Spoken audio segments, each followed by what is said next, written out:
How to stop waiting for permission and how to lead right now, even if no one knows you. Hi, I'm Dominic, founder of SOUZA brand. I've been in marketing and branding for over the last 10 years. I've written a book and I'm giving it away for free because I want to help a massive amount of people. Hopefully I can reach them. And if it's helpful, you can go ahead and start using all of these chapters. I'm putting them all on YouTube, use them in your life. And maybe someday you'll become successful and you can come back and hire me and we can do cool stuff together. You already know that you're supposed to lead. That's why you're here. You're probably doing what you're doing. You're seeing things that other people don't. You're noticing problems perhaps that nobody else is solving. You feel that pull to step up, to build something, to make things better, but there's something stopping you. And you're thinking, right? You're thinking, who am I to lead? You're waiting for permission, okay? Like a title or a budget or an invite. And let me be brutally honest, no one is coming to pick you. The world doesn't hand out leadership roles. Okay. Leaders take them. Now, the world will probably hand out management roles, but a manager is not a leader. If you see a problem, you can own that problem. If you have a vision, you can start building it. If you care about something enough to think, this needs to exist, well, then guess what? That means you are the one who needs to create it because you're the person that saw it, right? You don't need authority. You don't need a budget. You don't need a title. You may just need, now, okay, you may need all of that, but you may not. You may just need to start. Most people believe that leadership starts with recognition. Okay. So we think, I'll speak up once people respect me. I'll take charge once I have experience. I'll start when the timing is right. Wrong. Leadership creates recognition, not the other way around. Kid you not. I have literally been avoiding a position of leadership for the last 4 years with the community. I found it because I have gaslit myself with those 3 lines. Still haven't taken the reins, but maybe the way I should have, because it's just not obvious to me yet. But sometimes just noticing that that is the frame of mind that you're in, noticing that this is the limit that's holding you back, the mere act of noticing that limit already means you're now beyond it. You don't need permission to start leading. I think people respect action, not just the potential for action, right? You don't earn leadership by waiting. You earn it by leading. Before anyone believes you, before anyone listens, and before you're ready. You become ready by doing, okay? And if you're still waiting, someone else is probably taking your spot, or you're losing the opportunity that appeared to you in that moment and was inviting you to come and act. Now, you don't need permission, but you do need a game plan. So here's how you can take charge today. This is my opinion, even if you have 0 power, 0 title, and 0 budget. Step number 1, start leading before anyone notices. Leadership, right? It's not about telling anybody that you're a leader. It's about doing the work, whether or not anyone is watching. So think about Odysseus, okay? The ancient sagas. He's ignoring fear, ignoring opposition. He devises the Trojan horse, and he ends a 10-year plan, a 10-year war with a single bold act of strategy. Find a problem that needs solving. So, questions, right? What's something broken in your space that no one is fixing? Or what is frustrating your community, your industry, or your team? And maybe what is the one thing that you wish existed but doesn't? And then take that first step. Whatever the first, maybe you can't actually be the one building the whole thing, but maybe there's a part of it that you can get the ball rolling with. So if you can't get people to listen, maybe they just aren't aware. They don't know about it. So create content about that. Write about that problem. Okay.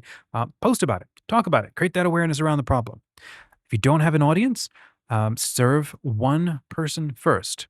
Solve one problem first. That's how you can build that momentum. And then number 3, if you don't have any resources, start sharing those insights for free. Teaching can demonstrate mastery. So here's, I think, an example. If you want to be a thought leader, right? Don't wait for a big audience. Post every day. Talk about what you're learning. Document your journey. Start a YouTube channel. Give stuff away for free. Exactly what I'm trying to do.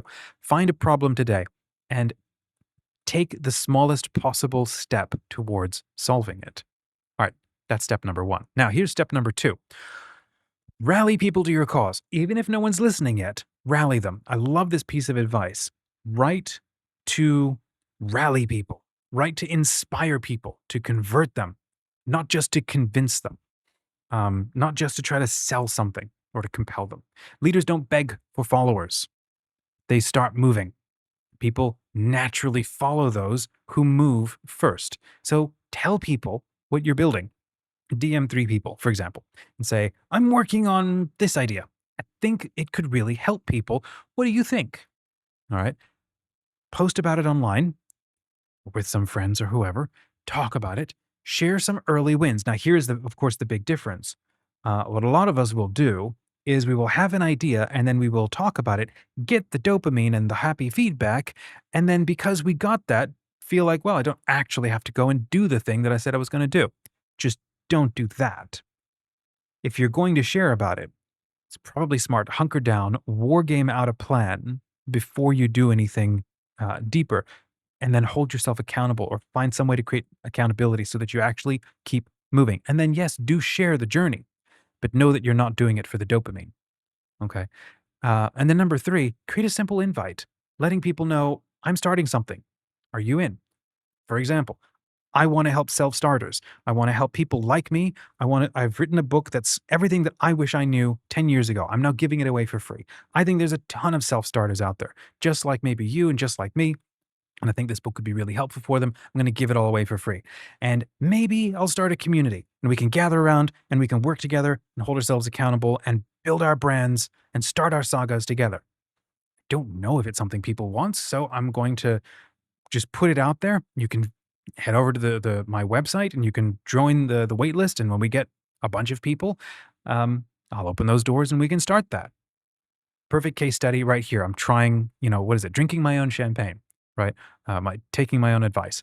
Every time that I think I have a project worth pursuing, I run it through a brutal hack. I'm pitching it to a friend, not just any friend. Okay. It's somebody that I respect, someone sharp. So I scroll through my contacts. I think about all of my recent conversations that I've had with that person, and then I make that call. Either I schedule time with them or I just DM them and I lay out the idea, and it's raw and it's bad. And often they're patient enough with me. What I'm now doing, here's a hack or a tip. Here's what I'm now doing is I'll run it through ChatGPT and I'll have it pretend to be a critic or somebody who understands this niche. And then it argues with me, and then we build a plan, and then it's in a much more polished form. When I feel good about that, then I go and run it by my friend. Because now I've got like a plan, a game plan, like where it could be in 2 years, where it could be in 3 years, and chat can help fill in all the stuff that I didn't think about. And then I go and run it by a friend. Most of the people that I will talk with when I do this sort of thing, right, and I'm watching their reactions, most of them will like nod and they'll smile and they go, hey, yeah, it sounds cool, right? Now that's worthless to you and me, right? It's the one who leans in, who grabs a pen and who starts asking real questions, and then who says, okay, how do we make this happen? Okay, that's the person I take seriously, maybe as a partner or a friend or somebody for a short term who helps me get into the thing. Or it's just somebody I know who's leaning in, who's bit into the idea, and who's going to actually be more productive and more helpful. They might be the one.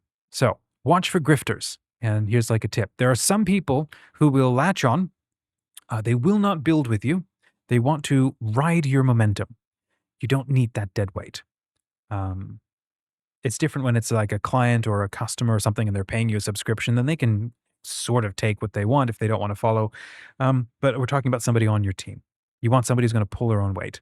So be crystal clear up front. And if you've ever seen that series, what is it? Oh gosh, it's about a millionaire being airdropped in the middle of somewhere with $100 in a vehicle, like a pickup truck, and they got to make $1 million in like 3 months. Forgetting the name of the thing. I love a lot of the advice that's in there. And we can argue about how accurate the show is, whatever. This will take sweat equity. We are straight up asking somebody, I don't have any money. I can't pay you. If we turn this around, then I can. You're going to quickly sift out everybody who's like not actually serious or not, maybe not able to commit to something at this time. Okay. And then therefore, they're not the people you want to work with. So it's going to take sweat equity. No one's getting paid for 30 to 100 days at least. Okay. Because we've got to build this thing. We've got to build it hard and fast. And you need a partner. You don't need a passenger. You're looking for someone who will help you take ownership and not just cheer you on. Find that and you'll get the foundation of something real. And I think that'll scare off everybody except the most serious. All you need is 1 believer, and then 2, then 10. Okay. You don't need a crowd. You do need a group that just believes. I think here's an example. Every movement has started small. Jesus started with 12. The American Revolution was like a handful of rebels in a bar, I think. David, before he was king, was a shepherd boy with no armor, no title, no army. He stepped up. Well, he sort of had an army, but they weren't showing up to do anything. And he stepped up and slayed Goliath while all the trained warriors stood frozen in fear behind. Right? You don't need thousands, but you do need, not to begin, you do need a few who care. So here's step number 3. Handle resistance like a leader. The moment that you step up, you will get pushback. People will say, you're not qualified, and they will ignore you, and they will resist your ideas. And that's not a sign to stop. It's a sign you might be on the right track. Every leader faces this resistance. The difference is real leaders keep moving anyway. So here are some thoughts on how to handle doubt and that criticism. 1, do you doubt yourself? Well, good. That means you're pushing into new territory. And it's not a comfortable line of thinking, I know. Keep going. Is the plan work? Do you believe in it? Does it make sense? Keep going. Number 2, are people ignoring you? Keep showing up. They'll notice when you don't stop. I think Alex Hormozy also says this: half the time, success is merely outlasting everybody else. They're your competition, yeah, for the short term, but maybe they don't have the grit you have to just hold the line one more month longer than they do. Number 3, if you have haters, well, if no one's pushing back, you're probably not doing anything worth noting. I think here's an example. When Steve Jobs came back to Apple, people thought he was a joke. When Elon Musk started Tesla, experts laughed. Now look where they are. We can take inspiration from people who were visionaries and they made it work. How many visionaries do you know didn't make it work?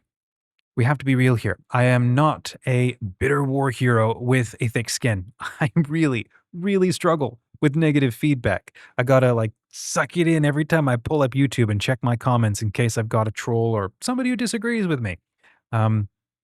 Here's my hack. I think believe in the dream and the mission more than they do.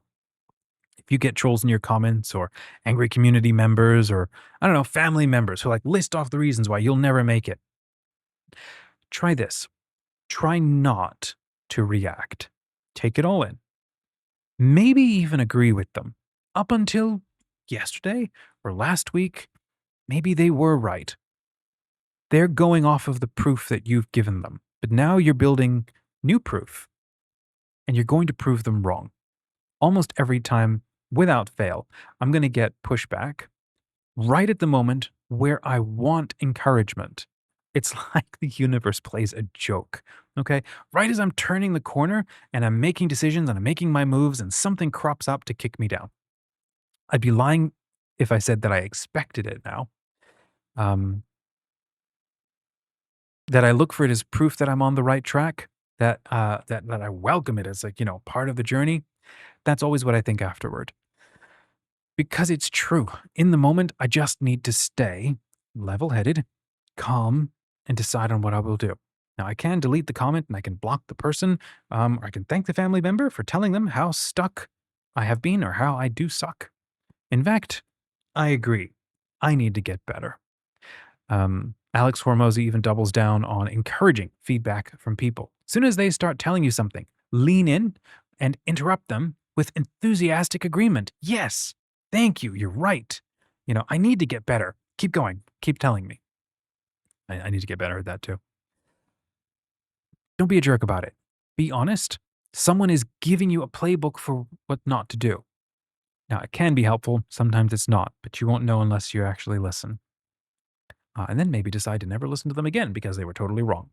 But you don't know yet. Sometimes they will be brutal and not in a good way. And that can leave you feeling like an empty drain crawling with mold. You'll doubt yourself, half agree that they're right, and wonder if you've been wasting your time. My favorite quote: never doubt in the dark what you have known in the light or decided in the light. That's from Stephen Lawhead. He's a fantasy author. I love this line. Don't change your direction when you're going through a tunnel or when you're covered in storm clouds. That's how you crash. Think about cutting the engines, maybe wait until you see daylight again, or maybe just keep plowing ahead because you don't have time to waste. So here's what I'm doing in those moments. Gotta bite my teeth and swallow it back down again. All that anger. Try to nod and agree and let them know that I heard them, especially if it's a family member that I care about, right? If it's somebody in the comments, it's like you can choose like ignore them. But if it's a family member, I can go say something like, "Thanks for letting me know. You might be right. I'm gonna think about it. I can't yet see it. It's not obvious to me. I need to think some more." I think it's how you can be polite. You can try to defuse that tension, but you're not losing any ground. Maybe you need to come back and apologize afterwards. Trying to get better at that. So then you could think for like 5 seconds or maybe 5 minutes and then not change your mind at all. After all, you're the one doing the work. They're not doing anything. And when they say that you're crazy, prove them right. It takes someone with insane courage to do something new. The mark of a leader is someone who sees farther than anybody else. Okay, action item. When someone doubts you or ignores you, take it as fuel, prove them wrong. That's always going to be a fun, hold my beer moment. So here's a shortcut, maybe how to gain influence a little faster. I think that you don't need to earn leadership in the traditional sense, but you can make it easier to gain traction. And the fastest way to become a leader, I think, give value first. Share insights, teach what you know, help people with no expectation. Be so visible and helpful that people naturally turn to you. And then focus on creating, not convincing. Well, and then number 4, that was 3 out of 4, share the journey. I think here's an example. If you give away game changing knowledge for free, people will start treating you like an authority long before you have a title. So think about Moses, right? No official title, no army. I mean, he used to, and then he got fired. Um, he only had the conviction of his beliefs. He had a divine mandate that anyone could have doubted. He doubted it to the divine mandate's face. And then he went and stood before Pharaoh and he demanded, "Let my people go." And then he led an entire nation to freedom. It was messy, but it was a saga. So here's your leadership challenge. You can do this right now. But first, if anything in this video was helpful, please hit the like button. Drop a comment and tell me what you think. I would like to know, and I'll respond to everybody. I think that there are hundreds of self-starters like you and me out there, and they might really appreciate this video. Please help me reach them. So here's your challenge. If you finish this chapter, this video, right, without taking any action, you might have wasted your time. Pick one challenge. Can you do it today? Right? Number 1, DM 3 people. Tell them what you're working on. And number 2, write a post about a problem that you want to solve. And heck, if you want, you can do it right here in the comments and I'll give you some feedback, right? Or you can go on LinkedIn, DM a couple of friends, whatever. You decide. Those are the 2 things. Let them know what you're working on and then write something public about a problem that you want to solve. Maybe you don't have a full plan yet, but you can see a possible solution that needs to exist in the world. And here's the final prompt. You can take it and drop it into ChatGPT. Say something like this to chat, okay? Create a free account, don't have to pay anything, and go, "Hi chat, I've got an idea about a brand or a mission, and I want to share it with a couple of friends, maybe partners who give me feedback. Maybe they will want to work with me. Ask me questions, right? Help me write my pitch so that it is clear and compelling."